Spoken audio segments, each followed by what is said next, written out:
पहुंच गए यहाँ पे? मैं ये समझता हूँ, मैं अब तो लेकिन पहले तय था हम जरा कि रेड जोन में नहीं आएंगे।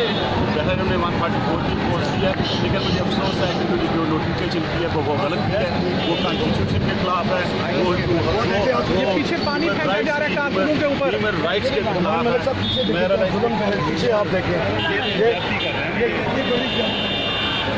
ये जमहूरियत है, ये जमहूरियत है।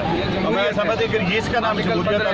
मैं समझता हूँ कि पीटीआई जब से आई है, आप देखें पॉलिटिकल इंतशार, आप इकोनॉमिक इंतशार, और अगर आज पॉलिटिकल वर्कर अपने लीडर के साथ यकजहती के लिए आए हैं और 4 कदम उनको आगे नहीं जाने की इजाज़त दी जाए, ये जमहूरियत है। मैं देख रहा हूँ कि अगर हालात यही रहे तो आज अगर पीपीपी और नून पिठी है, मुझे लगता है कि वक्त है कि पीटीआई पे कुछ शामिल होना पड़ेगा, खुद आएगी।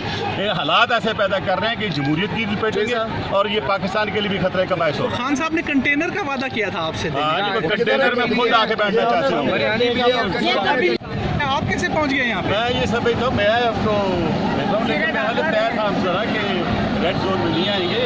जैसे हमने 144 की पोस्ट की है, लेकिन मुझे अफसोस है कि मुझे जो नोटिफिकेशन की है वो गलत की है, वो कॉन्स्टिट्यूशन के खिलाफ है, ये पीछे पानी फेंका जा रहा है कारकुनों के ऊपर, ह्यूमन राइट्स के खिलाफ है। पीछे आप देखें,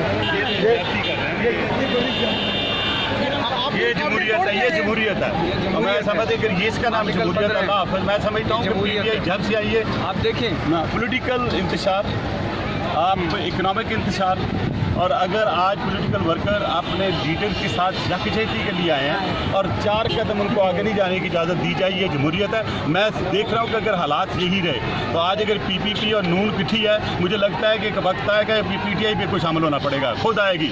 ये हालात ऐसे पैदा कर रहे हैं कि जमहूरियत की लपेटेंगे और ये पाकिस्तान के लिए भी खतरे का बायस होगा। खान साहब ने कंटेनर का वादा किया था आपसे, कंटेनर में खुद आके बैठना चाहते हूँ।